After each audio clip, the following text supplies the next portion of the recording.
comes upon you. Seek the Lord, all you humble of the land, you who do what he commands. Seek righteousness, seek humility.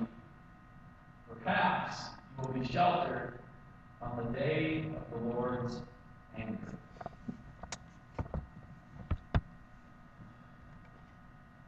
Being Father's Day, I need to tell a story about my dad. I'll let you decide whether or not you think it's true. My dad was headed home to the farm one day, driving on the gravel road that leads to the driveway, when a three-legged chicken passed him. Ran right by his pickup. So he stepped on the gas, but even as he got up to 50 miles an hour, the chicken was still ahead. He just could not catch up to that chicken. Chicken zoomed past our driveway down to the neighbor's farm with my dad in hot pursuit, and the chicken turned in that driveway, ran right into the barn out behind the farmhouse.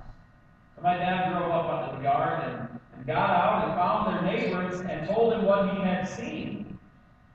And to his surprise, the neighbor wasn't really amazed, but he said, "Oh yeah, our son has been studying genetics at the university, and he developed this breed of chicken with 3 legs so that he, my wife, and I could all have a drumstick." My dad was impressed. He thought, well, geez, there's 9 kids in my family. I wonder what the possibilities are. But he said, "That's great," to our neighbor. He said, "How do they taste?" And the neighbor said, "I don't know. We've never caught one." Not at 50 miles an hour. So, the message today, not specifically for dads, it's for all of us, but if you're a dad, it may give you some special inclination to think about. I never really saw my dad angry. I never saw him in that lose your temper, yelling, cursing type of really, really, really angry flying off the handle. Which is surprising, because with me as his son, he had plenty of opportunities for that to happen. Like the spring when the weather had been so wet that it was about this time in June, and we had not been able to be out in the field, and that's pretty late. So finally it dried off enough that you could go out, and got up early on the morning that we were to go, and my dad gave me instructions. He said, "Son, this is the field I want you in, and when you're going, you just have to watch for the low spots because they'll be wet. And if you see them, you just skirt around them and avoid them." I said, "Okay, Dad, I got this." Took off from the yard. First pass through the field. Just a second, I can still feel the tractor sinking down all the way to the axle that fell. So I traipsed off across the pasture, head down, and I'm headed home. And I see my dad, and he sees me coming. And he didn't yell. He didn't get mad.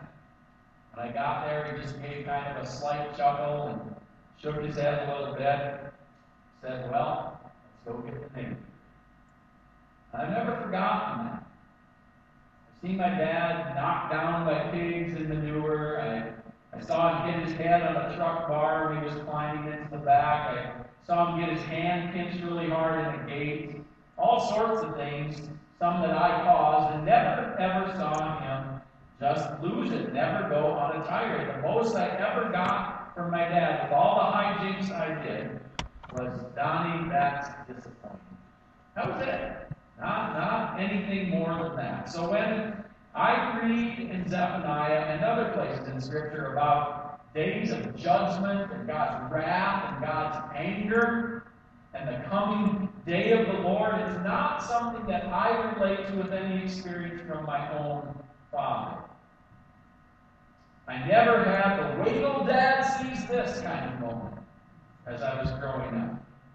That experience where, I guess, you cower in fear and you wait for doomsday when Dad gets home. Reading passages like the ones in Zephaniah, we could easily come away with that mindset, and many people do. Many people, many times over the years we have. We could look at our world, we could look at our country, we could look at our state, we could look at our city, our families, ourselves, and without a second thought, we can know that there is sure plenty for our Heavenly Father to be really, really angry about, even if it's in our own lives. to be really upset about. And so we might ask ourselves, is he just building up anger and letting it grow and grow and grow, and then he's just going to lash out and explode because of our sin? Should we be living and cowering in fear? Is that what this is telling us? Should we go hide in our basement, or what should we do? What should we do? I'd suggest 3 things to think about this morning. And the first is this: come to the understanding that how we live is important. It really is. How we live our lives is important. Not what you do, not if you ride a Harley or a scooter. That had something to do this morning. I know it did. At least on the license plate. But it's not who you entertained, or what job you had, or who you met through your work, or where you've traveled, or whatever. It's none of that, but it is how you live. It's how we live. It's how we live in public, and it's how we live in private. It's how we live at work, and it's how we live with our families. And we really can't just cast a broad net on how we live and say, well, this is how I'm going to live this week, or this month, or even this day. I love the song that you guys sang. One of my mom's favorites when I was growing up, Day by Day. And you notice in that song, it even breaks it smaller. It says day by day, and with each passing moment. And that's really how we have to live. We have to focus on just the moment. Be open to what God has with us, for us, in any given moment of the day. And so you take a moment, and a moment, and a moment, and a moment, and pretty soon you put them all together, and then it develops a day, and a week, and a month, and eventually a lifetime. But you don't set out to say, how I'm going to live this month. You live it by that moment. The Golden State Warriors won the NBA title this past week. I pay pretty close attention to those things. They're fascinating to me, their skills and all of that. It's the second time in 3 years, and one of the players was asked afterward if he had thought about how great his team's accomplishments were. And he said, there's not time for that. Now is not the time for that. Maybe that can come later in life when I can no longer play. Right now it's about the practice, and it's about the preparation. It's about day by day and showing up and preparing. And that's really what life is. Our season's not over. It doesn't matter if you're a student in high school and college, if you're retired from whatever vocation. Our season is not over. How we live is important. We're still playing. We're still living these moments, or we should be. I did a wedding yesterday that, in all honesty, would have been much easier not to do. And I don't mean that to sound insensitive or difficult or whatever, but I have weddings the next 2 weekends, which makes it 3 in a row, and that's plenty. And it was for a couple I didn't know. It was away from home, so I had to travel, and it was sort of last minute, not through any fault of their own, but it was. But a good friend had sent them to me. And partially because of that, but partially by just being in the moment, I met with them, listened to them, and said, okay, I'll do it. And I had moments with the couple, and then yesterday with all those that attended their wedding.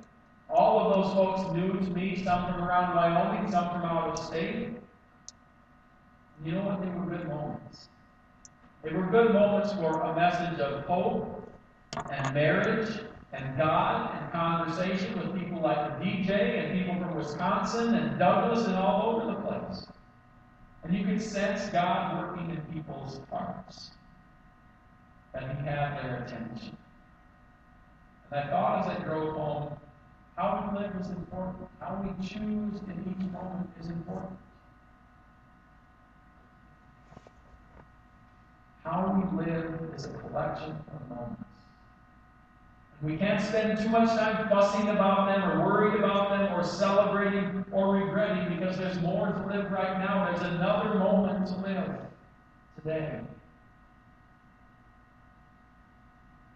A second theme should inform our moments. And there's been a shift over my lifetime, and I'm sure if you've been around as long as I or longer, you've noticed it. It covers areas from parenting to coaching, from teaching to preaching. From locker room rants to damnation sermons to threats of the paddle in the classroom. If you were a kid and can remember that, students today think that would never have happened. Oh, yes, it did. Threats of the paddle at home. All of those things had in common motivation by fear. And you could read this text in that sense if you wanted to. Motivation by fear. Some of you have experienced it. Fear can be a powerful motivator, but it's short term. You have to continually reinforce it, or increase it, or ratchet it up even stronger in order to retain its effectiveness. I talked with someone just last week whose very concept of salvation, of coming to know Christ, was presented and accepted as a child through fear, out of just sheer terror. Now he sees it for what it was many years later, yet it continues to have residual effects on his life. Think about that. How an entire life can be shaped, changed by fear. Is that what God has in mind here? I don't think so. I will say there's a place for fear in life, but not as life's guiding force. That is not what we're given to shape our life around. If it was, we wouldn't have the scripture that says perfect love casts out fear. God did not create us so that he could have us cower in fear in the corner in the basement somewhere. Those who should fear are those who live in disbelief of God. When there can be fear. It's like this. Here's an analogy. See if it works for you. So you picture a train station and train tracks. And there's one person who comes and just sits on the tracks, has lunch on the tracks, plays on the tracks, says, "There's no train. I've never seen a train. I'm just happy to keep on doing what I'm doing." That person should live in fear, but does not. Out of disbelief. And the train comes upon him. And he doesn't hear it. And he doesn't see it. And it sweeps him away. Second person comes to the train station in great respect for the power of the train, but in anticipation for the guest who's on the train. That person stays in the appropriate place. That person can't make the train come, but sure doesn't get out on the tracks. That person waits patiently, though, and when the train arrives, that person welcomes the guest, and they go to her home and they celebrate. Seek the Lord, all you humble of the land, you who do what he commands. Seek righteousness, seek humility. Without humility, we become arrogant. When we become arrogant, we sin. When we sin, we become prideful. Pride blocks our ability to see danger. That's what God tells us. The longer it goes, the more dangerous it becomes. Pride goeth before destruction. Humility doesn't think too highly of itself, but it also does not think too lowly of itself. It's equally a sin to say, "I'm all this in a bag of chips," but it's just as much wrong to say, "I don't think I could ever do that, God. Shucks, I don't think so." Do we not realize it's the power of God that will use us for whatever he has in mind for our lives, wherever and however God sees fit, if we just get out of the way? If we just move out of the way and let God work through us. True humility is when we do not see ourselves at all. We don't think about ourselves in the midst of it. It's when God will live and move and have his being in us. There's an old hymn that says, "Channels only, blessed Master, but with all thy wondrous power flowing through us, thou canst use us every day and every hour." And it again points to that moment thing. Mary Maxwell, who wrote this song, knew it in 1900. Humility, moment by moment. not fear. The closing words of this passage for a third area are very intriguing. I can stop there for a long while and ponder. Listen to these final words. It says, seek righteousness. Seek humility. Perhaps you will be sheltered on the day of the Lord's anger. Perhaps. Perhaps, really? Children hate the word perhaps. They come to you and they say, Dad, can we go to the movie later? And look at them and say, perhaps. They hate it. It's not a yes, it's not a no.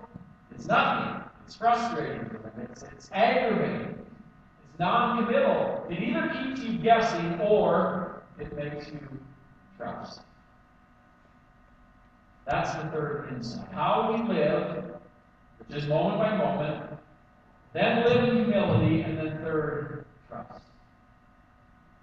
Perhaps puts trust to the test. Perhaps I will be sheltered on the day of the Lord's anger. When, in the fire of his jealousy, it says the whole world will be consumed. When he will make a sudden end of all who live on earth. Perhaps. Are we okay with perhaps? Can we live with that? If we cannot, then we must live in fear. If we can, then we must trust. Think of areas of your life where you can actively say you trust. Where you come up against a bump in the road in whatever you're doing, but you trust. Where you come to the end of what you think can possibly work, but you trust. When something seems very uncertain, that you're not sure what's going to happen, but you trust. Believe it or not, I put quite a bit of thought into these days, into Sundays, and into weddings or into teaching or whatever else I do where I have to be in front of folks. And it involves a level of trust, especially the jokes. God, I can't take one more rejection. God's just telling me about it. So I was writing the message for yesterday's wedding, and it seemed like it was going well, and it was all cohesive except the ending. I racked my brain, and I go away from it, and I come back, and I didn't like it, and nothing else was coming to mind to write, and it was just stuck. But I just had to leave it. There was nothing else. So I left it and went out to the wedding site, and there probably 40 minutes early, and greet people, and then have a few minutes to just go through my notes, and with literally just minutes before showtime, the words for the ending just come. And I quickly jot them down, and I had to go. There's a level of trust that you develop in an area over time. I really think that's what relationship with God is about. Trust, trust, trust. And he says, perhaps you should trust. This is God. These are hope.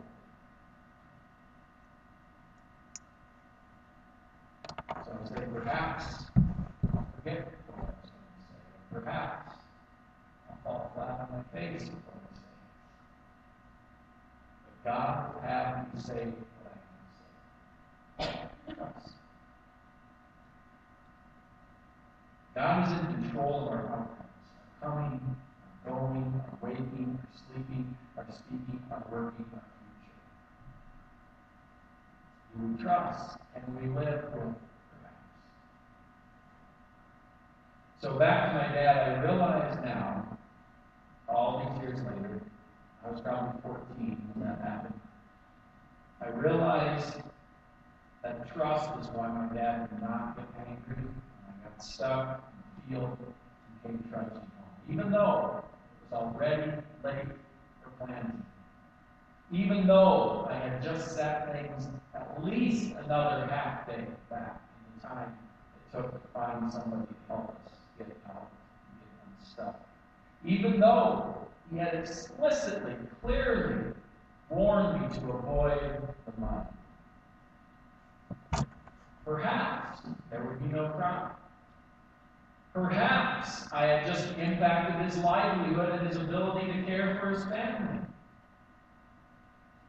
Trust is what and that good. How we live today is very important, moment by moment by moment. The fact that we seek humility before God in how we live is very important as well. And trust. Trust in muddy fields, in words that won't come, and a God who doesn't.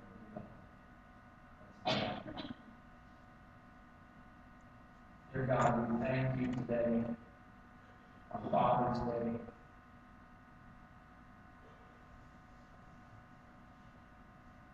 For what you have taught us, how you have instructed us in the ways of a father, whether that's through our own fathers or someone else that we look to.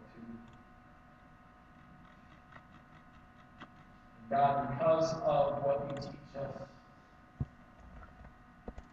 we understand the importance of how we live. We understand that it is important that we live a moment and a moment and a moment as our lives are built. And God, we understand that it is not fear we should live in, but humility before you. Humility, opening our lives to you. And God, we also know that in this life we must trust. Above all things, we must trust you. God, will you help us these days to do these things? Would you help us to be the lives that people can see, that can point them to you? Not in fear, not in pride, not in arrogance, but simply pointing to you. And God, for those we know who are at a place where there should be some fear because they're so far from you, they pay no attention to you. They don't see that the train's coming. They don't even think there is a train.